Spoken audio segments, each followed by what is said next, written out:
Consider this before viewing Suleiman the Magnificent. What do you know about the Ottoman Empire, which spread out around the Mediterranean Sea? Have you ever heard of the Sultan Suleiman? As you watch the documentary, pay attention to the impact that Suleiman's interest in art and poetry had on his legacy and the legacy of the Ottoman Empire itself. Assignment Discovery now presents Suleiman the Magnificent.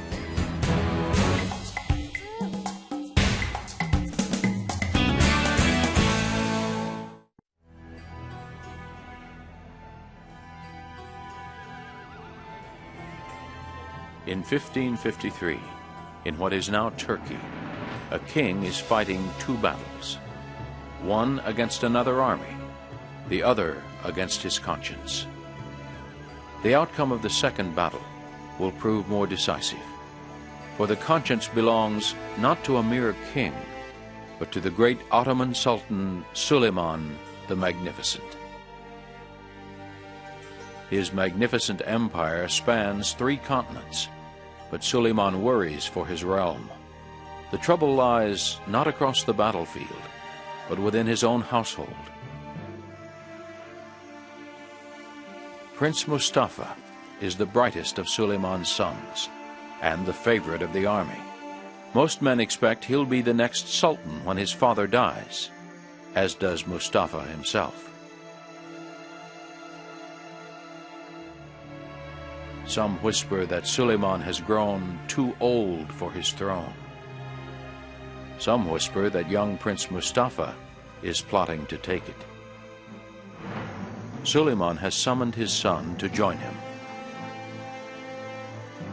Mustafa has heard the rumors too, and wrestled with his own conscience, whether to avoid his father and confirm his doubts, or obey him and risk his life. The army awaits the outcome of the meeting, a family reunion or a stab in the back.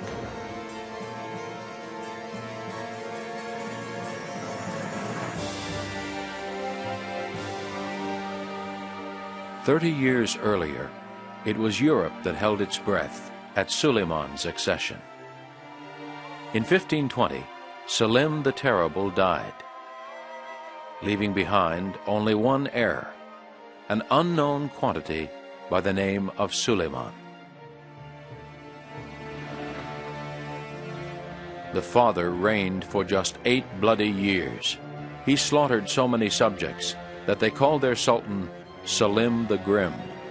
He slaughtered so many in war, his enemies thought him the devil incarnate. Fear and curiosity brought tribute from all nations to Topkapi Palace for the son's coronation. From Egypt, Persia, India, and Europe, ambassadors came to pay their respects to the new ruler and to size him up. From what they see, the son seems nothing like the father. Selim secured his throne by killing every male relative. His temper was so quick and so cruel that a common curse was, "May you be an advisor to Selim."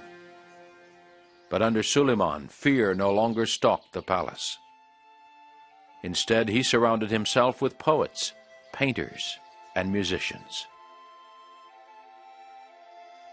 Selim's favorite hobby was war.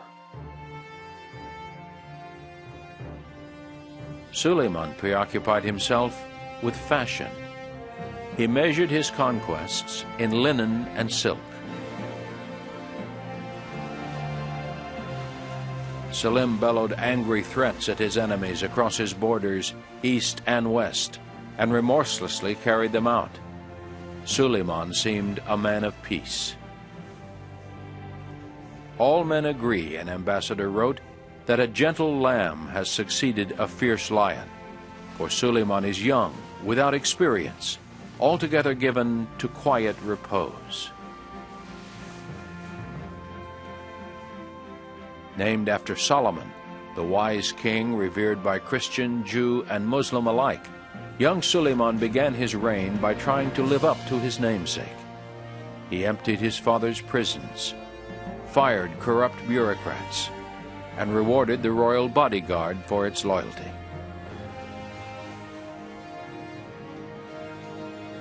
Under Suleiman, it seems, life will be fair and peaceful and dull. Then he issues a bold proclamation, believing the devil you know is better than the one you do not. He demanded that each and every subject of his vast and ancient lands declare his loyalty. Those who were slow to respond were declared his enemies. My sublime commandment, decreed Suleiman, as inescapable as fate, is that rich and poor, town and country, subjects and tribute payers, everyone must hasten to obey. Those who delay must suffer the ultimate punishment. It had the intended effect. Within 3 months, a rebellion broke out within the army. Suleiman had the rebels executed, killing 3 with his own hands. The lamb had become a lion. Soon after, the governor of Syria broke from the empire. Suleiman ordered the ringleaders beheaded. The young sultan, it seemed, had paid closer attention to the brutal lessons learned by his forebears than anyone thought. Sultan Suleiman proved himself ambitious and ruthless, even vain, but he was not too proud to take advice. Suleiman placed more trust in his advisers than any sultan before him. His closest was a foreigner and a Christian, and a slave, his childhood friend, Ibrahim. From Suleiman's page boy, Ibrahim rose to become an administrator, diplomat, general, brother-in-law, and ultimately his grand vizier or prime minister. In Suleiman's name, Ibrahim installed himself in the governor's palace. He enacted laws that brought peace. He lowered taxes, freed prisoners, and, to be safe, executed the ringleaders. Back in Istanbul, Suleiman exulted in the triumphs and loyalty of his beloved Ibrahim. He heaped praise and even more power on his grand vizier. Next to the Sultan, Ibrahim was the most important man in the empire. Only one person was closer to Suleiman, another slave. In the comfort of his harem, he regaled the young slave girl with stories of his old friend and their exploits. Roxolana, acquired during one of the army's campaigns in Russia, cast a spell on Suleiman. He called her Harum, or Smiling One. The court called her a witch. Eventually, Roxolana would charm Suleiman into granting her freedom. She would manage what even Suleiman's best friend could not, to break the chains of the massive and honored institution of slavery upon which the Sultan's power was founded.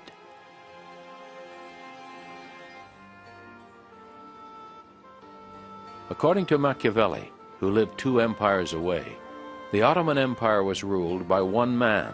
All others were his servants. Yet Suleiman couldn't rule the world's largest empire alone. Even a sultan must delegate authority.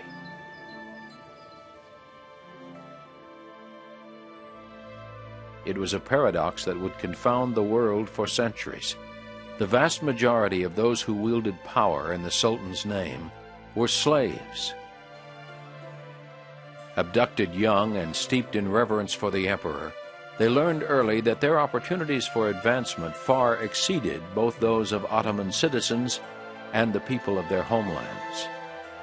The fighters among them formed the backbone of Europe's first standing army and the empire's greatest weapon, the fabled Janissaries. On every Christian household within the empire's borders, the Sultan levied a human tax, the payment one of their sons. Brought to Topkapi as the Sultan's personal property, these Christian boys learned to be soldiers for Allah. While nobles, fit or unfit, ran the European armies, The Janissaries won promotion through merit. A slave might become a general, a position he could only dream of in his native land. The result? The strongest and most loyal fighting force in the world. They were so devoted to the Sultan that it was said 10,000 could be led by a thread. And the thread by which Suleiman led them seemed a charmed one.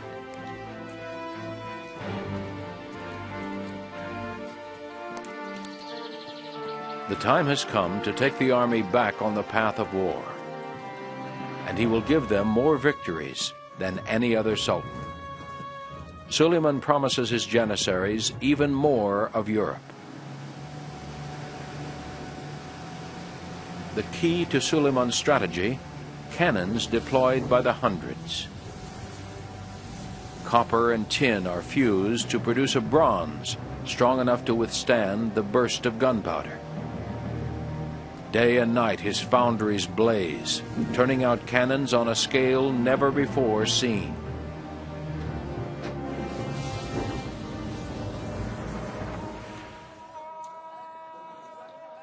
For the first 20 years of his reign, he had much to be thankful for. By the 1540s, Suleiman collected as many titles as he had kingdoms. He was Sultan by the grace of God, King of Kings, all-powerful King of Persia, King of Arabia, King of Syria and of Egypt, Prince of Mecca, Master of Jerusalem, and ruler of the universal sea.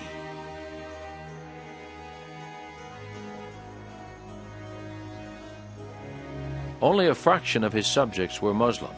The rest were Jewish, Roman Catholic, Greek Orthodox, Protestant. Alone among Europe's monarchs, Suleiman allowed his conquered subjects to keep their faiths.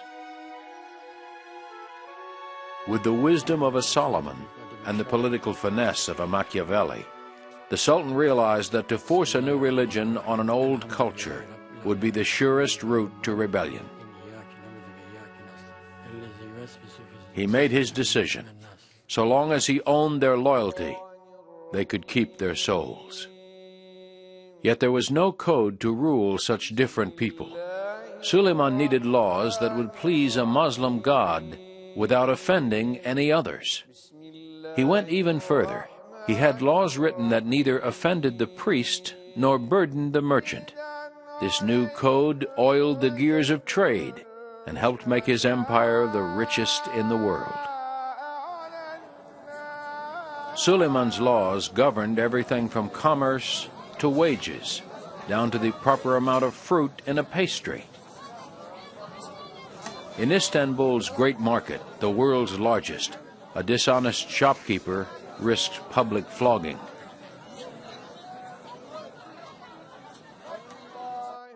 Across Europe, Suleiman knew, Christians burned each other at the stake for worshiping the same God differently.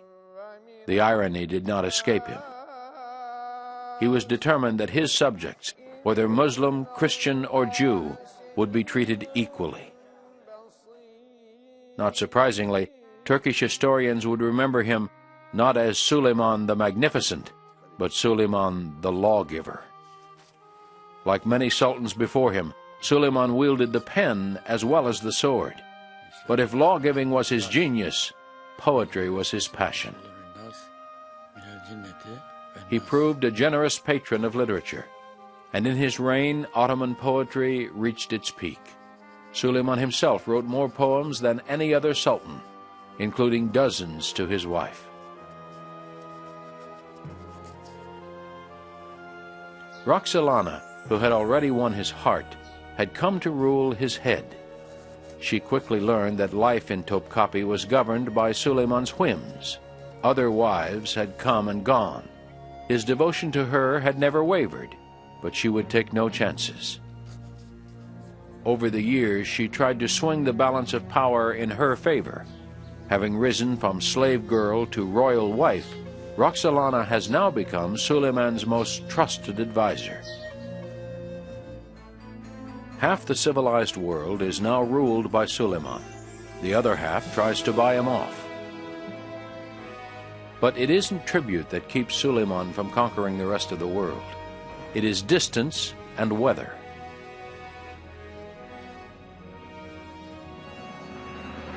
By the 1540s, he had pushed his borders to Central Europe, North Africa, and Persia. He owned virtually all of the Mediterranean, but he could go no farther. His soldiers could fight only when the weather permitted. Refusing to winter his army so far from his capital, Suleiman marched back each autumn to Istanbul. He could conquer only as much land as he could cross before the leaves turned, and no more. The European frontier settled uneasily between Budapest and Vienna. In the Ottoman Empire, few sultans reigned more than 20 years. By 1552, Suleiman has held the throne for more than 30 years. Who will follow him? His sons are impatient and nervous. By tradition, when the Sultan dies, his offspring fight for the throne until a victor emerges. Suleiman had sired 5 sons, 4 by Roxolana. Determined that one of hers should be the next Sultan, she launches a campaign of rumors. More than power is at stake. If she fails, she and her sons could lose their lives.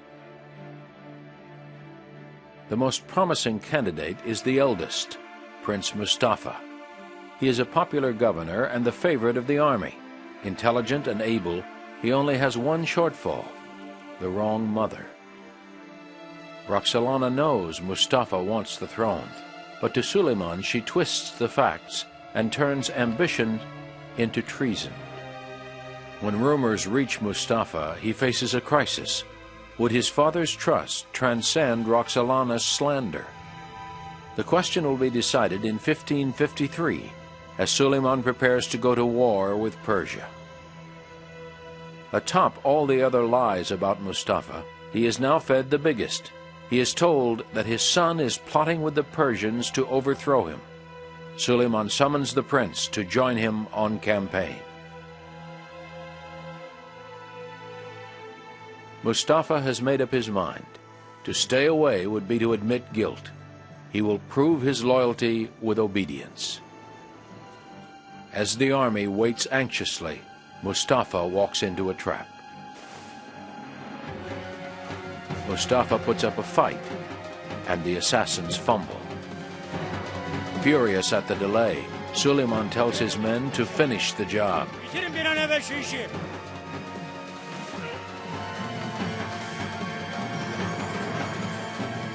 Suleiman displays his beloved son's corpse before the dismayed army and warns his soldiers that the same fate awaits anyone foolish enough to challenge him. Anyone.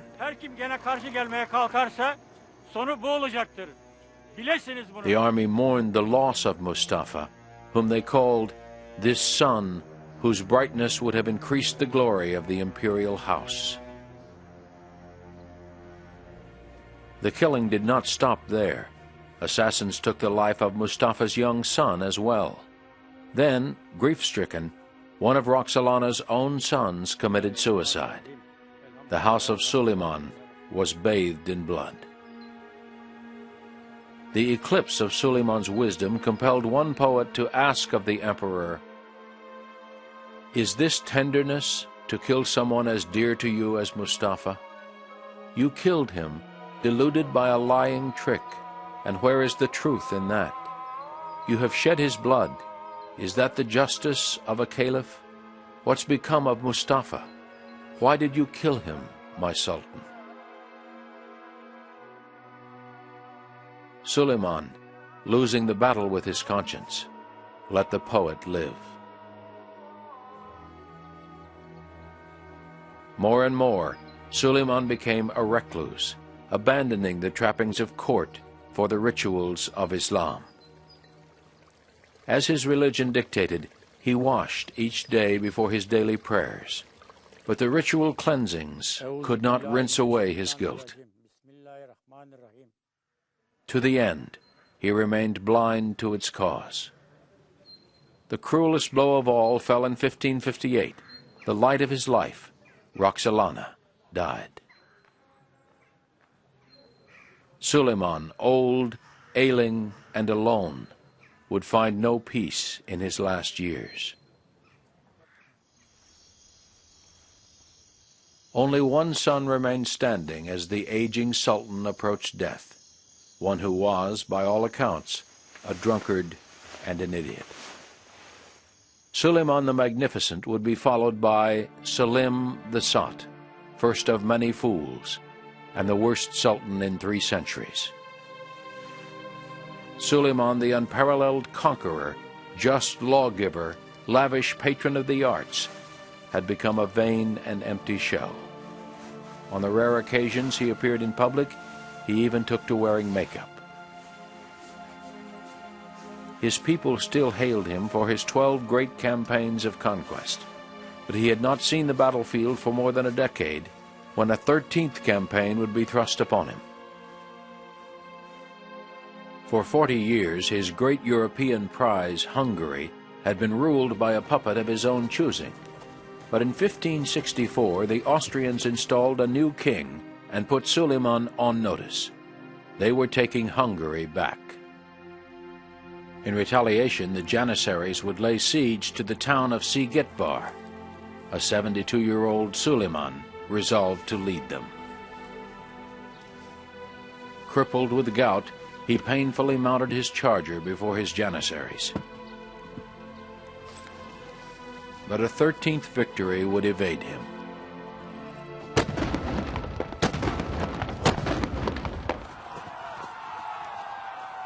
While the battle raged, Suleiman fell mortally ill. 2 days before his army took the stronghold, he died.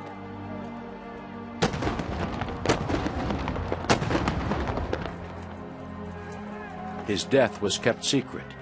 For 43 days, his advisors forged his signature and issued orders, awaiting the arrival of Selim. Suleiman had already prepared his legacy. In Istanbul, he had commissioned the empire's finest painters to record the milestones of his reign. For 50 years, he ruled the largest empire of the day, but let a harem girl rule his heart.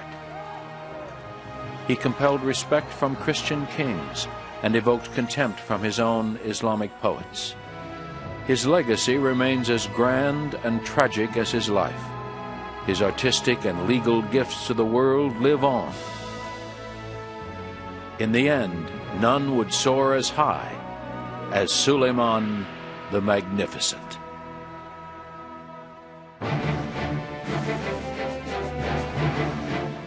Don't go away. Discussion topics, activities, and resources are coming up next.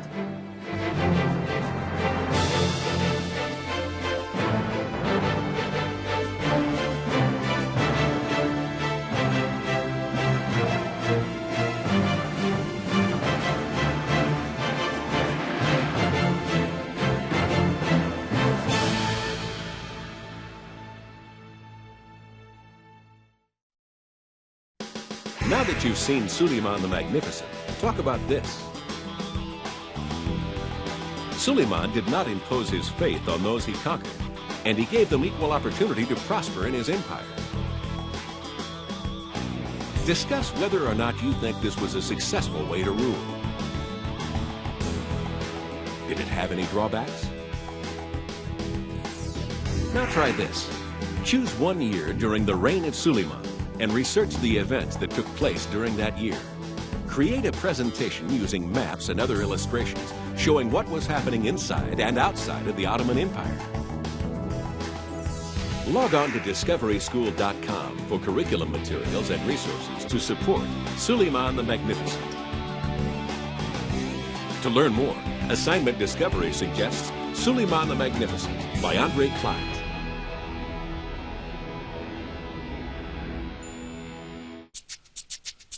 The preceding program is part of Cable in the Classroom, a service of the cable television industry and your local cable company.